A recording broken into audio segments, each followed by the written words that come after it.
Halo Sobat Sehat semua, Assalamualaikum warahmatullahi wabarakatuh. Salam jumpa kembali dengan saya Sugito di channel Berbagi Sehat, channel edukasi dan motivasi seputar asam lambung, GTNC psikosomatis. Berdasarkan pengalaman saya sebagai orang yang pernah mengalami penderitaan asam lambung, GTNC psikosomatis. Harapan saya khususnya kepada teman-teman yang masih dalam penderitaan asam lambung, GTNC psikosomatis, setelah menonton video ini akan dapat tersugesti dan termotivasi untuk dapat cepat sembuh. Saya bisa sembuh, insya Allah teman-teman pasti juga bisa sembuh. Badai pasti berlalu. Baiklah teman-teman, pada kesempatan kali ini saya akan berbagi seputar asam lambung, GTNC psikosomatis dengan topik penyebab asam lambung naik perlu dipahami. Baiklah teman-teman ya, sebelum saya lanjutkan, tolong yang belum subscribe channel ini, klik subscribe dan loncengnya, supaya teman-teman tidak ketinggalan konten video-video berikutnya. Dan jika suka, klik like, selalu bagikan ke sosial media teman-teman, semoga bermanfaat buat kita semua. Baik, kita lanjutkan. Jadi topik kita kali ini adalah penyebab asam lambung naik perlu dipahami agar penderitaan asam lambung GTNC psikosomatis dapat cepat membaik atau dapat cepat sembuh total. Teman-teman semua perlu kita sadari bahwa penderitaan asam lambung GTNC psikosomatis yang disebabkan oleh multifaktor ya, baik itu faktor fisik maupun faktor psikis dengan sensasi yang sangat beragam, mulai dari ujung rambut sampai dengan ujung kaki yang sering kita kenal sebagai 1001 rasa sensasi. Memang sungguh luar biasa ya, sungguh dahsyat, rasanya nano-nano ya, dan perlu kita tangani dengan bijak agar penderitaan asam lambung GTNC psikosomatis dapat cepat sembuh total. Nah, baiklah teman-teman ya, pada season kali ini saya fokus terhadap penyebab kenapa asam lambung itu selalu naik ya, karena ini adalah biangnya ya, ketika asam lambung naik kemudian terjadi GERD ya, setelah GERD muncul akhirnya menimbulkan 1001 rasa sensasi, akhirnya kecemasan kita atau anxiety disorder itu juga menjadi kambuh ya. Nah, setelah kita mengalami beberapa kecemasan ya yang dihantam oleh beberapa sensasi yang tidak nyaman, nah akhirnya pikiran juga akan terganggu ya. Maka akhirnya muncullah psikosomatik ya. Apa yang dipikirkan itu akan direspon oleh tubuh kita.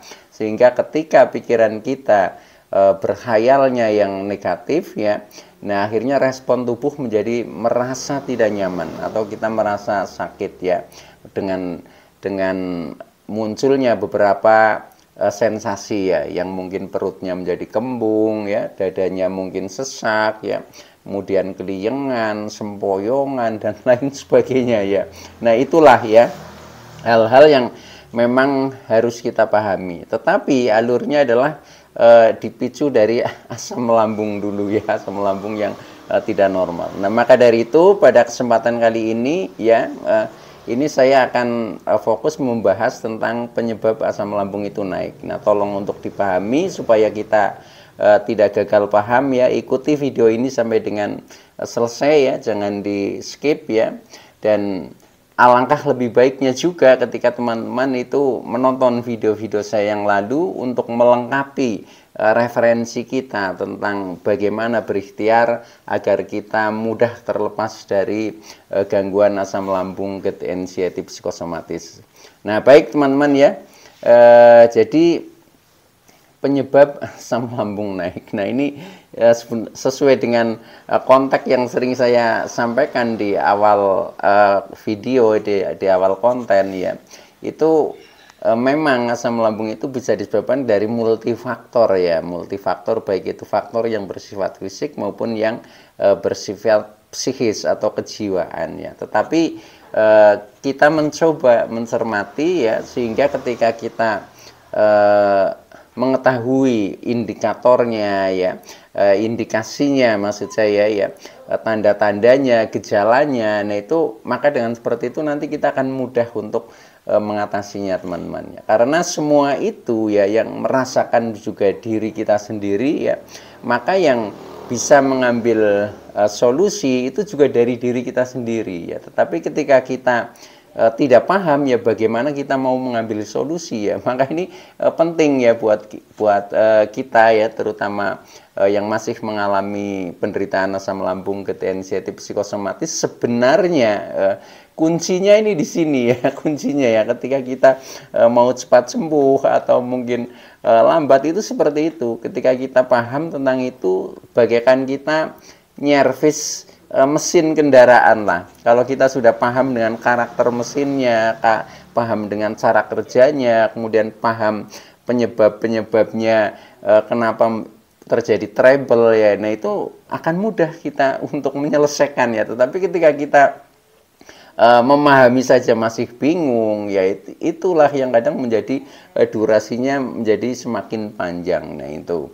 Nah baik teman-teman ya, jadi secara umum ya, secara umum, dan ini yang secara fisik dulu ya, penyebab kenapa asam lambung itu sering naik itu memang yang pertama itu sering dipicu dari faktor makanan ya, atau dari pola makan, kemudian dari pola hidup. Nah itu bisa ya. Nah contohnya ya, faktor penyebab asam lambung yang paling sering itu adalah dari faktor makanan ya, atau pola makan, atau mungkin dari pola hidup. Nah itu sebenarnya kesalahan kita sendiri ya. Contohnya ketika kita makan mungkin yang berlebihan ya, tentang mungkin makanan yang terlalu pedas ya, berlebihan tapi terus-terusan, nah, otomatis lambung ini menjadi tidak kondusif ya, akhirnya menjadi terkena asam lambung. Nah sebenarnya ketika sudah mengetahui penyebabnya itu tentang makanan ya sudah, kita harus menjaga pola makannya menjadi lebih baik, apalagi makanan-makanan yang sensitif ya, contohnya seperti makanan pedas, makanan berlemak tinggi ya, makanan bersantan seperti goreng-gorengan misalkan ya, yang kadang di perut kita menjadi tidak nyaman. Nah itu memang harus dihindari ya, termasuk makanan yang alot-alot ya, nah itu juga harus kita hindari. Bahkan juga minuman ya, minuman contohnya misalkan kopi ya. Nah kopi seperti ini nih. Nah dulu waktu saya masih serius ya penderitaan asam lambung, saya nggak ngopi teman-teman ya, 1 tahun saya tidak ngopi ya itu. Nah tetapi karena sekarang sudah normal ya, ngopi kembali nggak apa-apa, tetapi saya batasi sehari saya hanya 1 gelas ya, maksimal 2 gelas itu, seperti itu. Pada saat-saat istirahat lah, contohnya seperti saat ini ini sedang nyantai ya, sedang rileks istirahat ya, kebetulan kegiatannya sedang di rumah, nah maka dari itu yang ngopi itu nggak apa-apa. Nah itu buat teman-teman yang masih istilahnya serius, yaitu sebaiknya jangan dulu ya, itu seperti itu. Nah baik, itu ya, jadi seputar makanan ya, seputar makanan itu sering memicu. Kemudian yang kedua seputar pola hidup ya, pola hidup ini contohnya istirahatnya kurang ya, karena mungkin terlalu banyak begadang ya. Nah itu juga harus diatur ya. Jadi cara mengatur pola hidup ya, itu harus seimbang antara istirahat, kemudian bekerja ya, kemudian relaksasi ya. Nah itu kalau saya atur itu porsinya menjadi 8-8-8 teman-teman. Artinya 8 jam untuk istirahat total, yaitu tidur ya.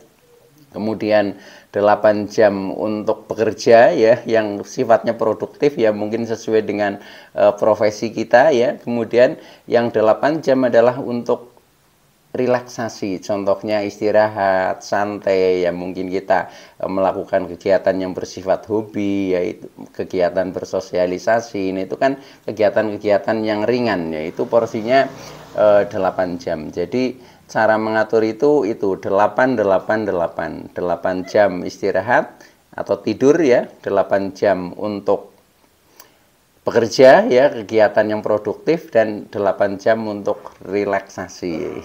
Kegiatan yang nyantai lah seperti itu. Nah, itu garis besarnya ya, tetapi tidak harus paten seperti itu. Intinya yang penting kita tidak cemas ketika kita berani mengambil tindakan ya. Nah, harusnya disertai dengan pemikiran ya. Ketika pikiran kita yakin bahwa itu adalah hal yang terbaik, ya tidak apa-apa ya. Contohnya misalkan istirahat, tidur ya, walaupun dalam polanya itu kita kasih porsi waktu katakanlah 8 jam secara akumulasi dalam 1 hari 1 malam ya. Nah, itu misalkan kok dalam 1 hari itu hanya bisa tidur 4 jam, itu pun nggak masalah ya. Sebenarnya ketika jadi bayangan kita seperti orang sehat saja ya, tidur 4 jam, 6 jam itu sebenarnya cukup juga ya, itu seperti itu. Tetapi ketika itu dibarengi dengan pikiran yang agak negatif ya, kita masih khawatir, kita masih was-was ya,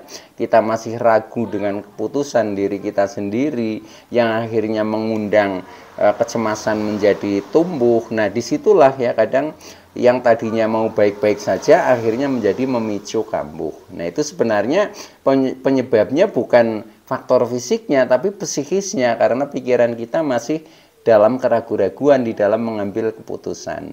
Nah, baik ya. Jadi intinya itu ya yang menyebabkan, pertama bisa dari pola makan, kedua dari pola hidup, ketiga dari misalkan aktivitas yang berlebihan. Nah, sehingga kita sering menjadi kecapean. Nah, kecapean ini sering ya.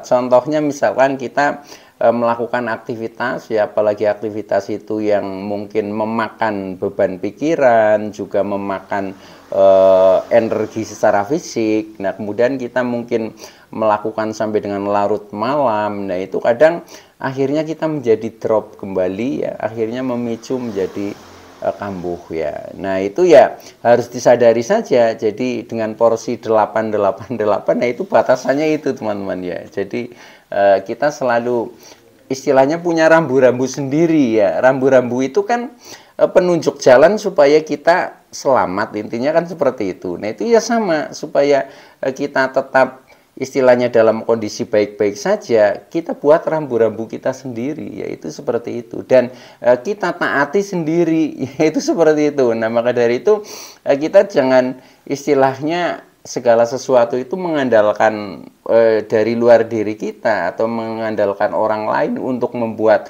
kita menjadi lebih baik atau membuat kita menjadi lebih sehat ya. Tetapi kesehatan ya atau kebaikan diri kita itu dari sumbernya dari dalam ya. Makanya jangan mencari jalan keluar ya, tetapi cari jalan ke dalam, karena segala sesuatu yang mengatur adalah mindsetnya di dalam diri kita. Nah, ketika di dalam diri kita mindsetnya sudah tertata, rapi ya, nah, baik itu hal yang bersifat fisik maupun psikis, itu saya yakin pasti untuk proses terlepas dari penderitaan asam lambung, anxiety psikosomatis itu tidak membutuhkan waktu yang lama. Bahkan sembuh pun itu bisa mendadak teman-teman ya. Itu jadi sama seperti ketika datangnya asam lambung tiba-tiba ya, ketika kita sudah merasa nyaman tapi kok tiba-tiba kambuh. Nah, itu sama saja ketika kita sedang merasa tidak nyaman tetapi tiba-tiba sembuh. Nah, itu kan artinya sembuh mendadak ya. Nah, itu bisa juga ketika memang konsep di dalam diri kita, terutama mindset pikiran kita itu memang sudah ketemu ya, klik ya, dan kita itu konsisten dan konsekuen di dalam melakukan apa yang sudah terdoktrin di dalam pikiran kita, dengan penuh keyakinan, penuh percaya diri, itu pasti akan cepat membaik teman-teman ya. Maka dari itu buat teman-teman yang masih mungkin asam lambung sering naik, akhirnya memicu GERD ya, GERD memicu beberapa sensasi itu muncul, yang mungkin dadanya panas, kemudian dadanya nyeri, kemudian nafasnya pendek, kemudian di ulu hati mengganjal, rasanya kepala pusing-pusing ya, kadang mata masih buram, kemudian keliengan, jalan sempoyongan. Nah, ini kuncinya itu di situ teman-teman ya, di mindset. Maka dari itu ya mulai saat ini juga ya, kita memang harus yakin dengan keputusan-keputusan diri kita dan jadikan itu doktrin untuk melangkah kita untuk menjadi lebih baik. Nah, akhirnya kita menjadi cepat bangkit ya, cepat sembuh. Nah, itu. Nah, kemudian kembali ke persoalan ya. Jadi penyebab itu tadi yang saya sampaikan adalah kecapean ya, ketika kita beraktivitas secara berlebihan ya, contohnya tadi sudah saya uraikan. Nah, selain itu juga bisa disebabkan secara psikis ya, atau secara kejiwaan ya. Contohnya dari beban pikiran ya, beban pikiran, beban perasaan, kemudian beban emosi. Nah, ini yang kadang sulit kita kendalikan, teman-teman ya. Karena apa? Karena untuk menyetabilkan ini ya, ini butuh waktu dan harus ditempuh dengan proses ya, atau dengan latihan. Nah, ini ya ini juga harus kita sadari ketika kita sudah tahu memang seperti itu dan kita harus latihan, ya sudah, kita tempuh saja jalan latihannya seperti itu.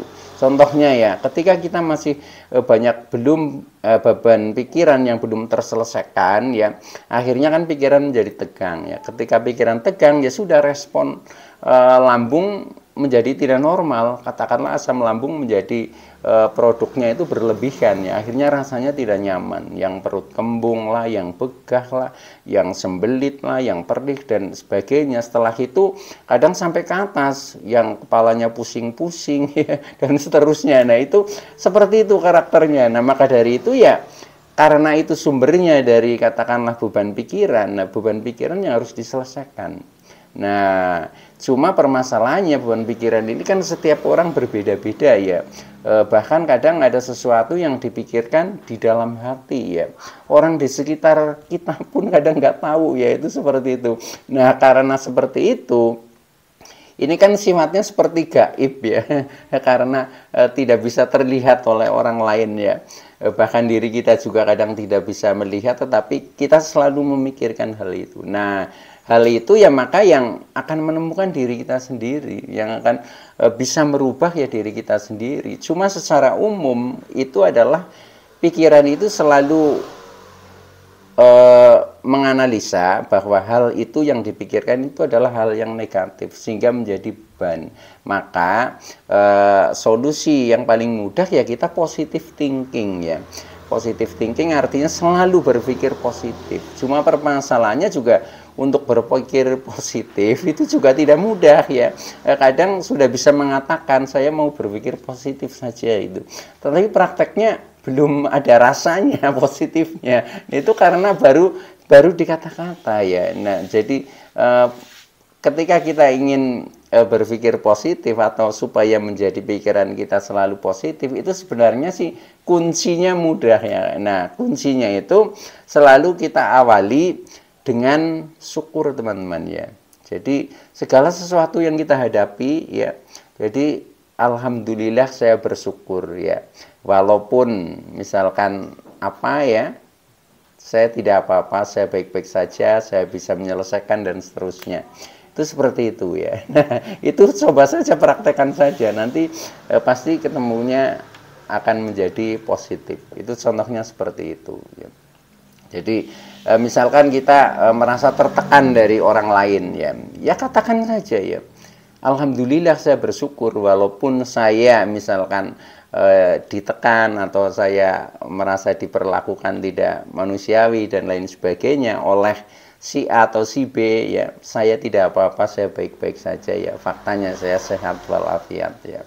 Ini sebagai ujian kita untuk melangkah ke depan supaya menjadi lebih sempurna, misalkan seperti itu ya. Jadi pokoknya kita harus banyak kreativitas, teman-teman. Kreativitas, afirmasi positif yang sifatnya menenangkan diri kita sendiri. Siapa lagi yang akan menenangkan diri kita kalau bukan diri kita sendiri? Karena apa? Yang mengetahui seluk-beluk ya, yang kita rasakan juga diri kita sendiri. Orang lain di sekitar kita nggak tahu. Nah, maka dari itu ya, itu jangan cari jalan keluar, tapi cari jalan ke dalam. Kita simpulkan sendiri, kita istilahnya lakukan terapi sendiri, akhirnya kita nanti menjadi cepat membaik ya. Dan ketika seperti itu beban pikiran sudah berkurang, akhirnya asam lambung menjadi normal kembali ya. Nah, ketika asam lambung normal kembali ya sudah, kita menjadi sembuh gitu, karena tidak terjadi GERD ya. Kita juga tidak cemas karena tubuh kita semakin nyaman ya. Kita juga pikiran bisa berpikir positif atau positive thinking karena sudah kita latih ya. Nah, itu akhirnya kita menjadi cepat membaik, teman-teman. Nah, itu. Nah, kemudian selain itu, ini masih hubungannya secara psikis ya. Jadi selain beban pikiran ya, itu juga beban perasaan ya. Beban perasaan itu biasanya kita terlalu sensitif ya. Terlalu sensitif, orang lain sebenarnya tidak menyinggung, perasaan kita tersinggung ya. Orang lain sebenarnya berkata biasa, kita sikapi dengan seolah-olah menusuk diri kita. Nah, itu kan salahnya diri kita sendiri ya. Jadi yang mengambil kesimpulan itu kan diri kita sendiri. Maka kita ya sama perasaan itu juga harus kita syukuri saja apa yang sedang kita rasakan, itu seperti itu. Termasuk kadar emosi kita ya. Emosi kita kalau bisa ya stabil lah. Nah, bagaimana cara menstabilkan emosi supaya kita tidak mudah naik emosinya, tidak mudah terpancing? Ya, kita latihan untuk sabar ya. Latihan untuk sabar, dengan sabar nanti sabar ini adalah senjata lah ya, senjata untuk mengatasi ketika kita emosinya ini mudah terpancing ya. Dengan sabar ternyata akhirnya menjadi jauh lebih nyaman, itu seperti itu. Jadi ibaratnya kita mengalah juga nggak apa-apa. Mengalah bukan berarti kalah, tapi mengalah untuk menang ya. Nah, kemenangannya ya kita menjadi tambah sehat, kuat, itu seperti itu. Baik teman-teman ya, itu dulu yang bisa saya sampaikan, kurang lebihnya mohon maaf ya. Maaf ini videonya agak gelap ya, karena ini sedang mati lampu ya. Jadi ini agak gelap ya. Ya, baiklah, mudah-mudahan bisa diterima oleh teman-teman ya. Maksud saya ini sekedar memberikan motivasi buat teman-teman. Mudah-mudahan teman-teman yang masih dalam penderitaan asam lambung, GERD, anxiety, psikosomatis akan cepat sembuh. Oke, terima kasih. Kurang lebihnya mohon maaf ya sekali lagi. Terima kasih. Wassalamualaikum warahmatullahi wabarakatuh.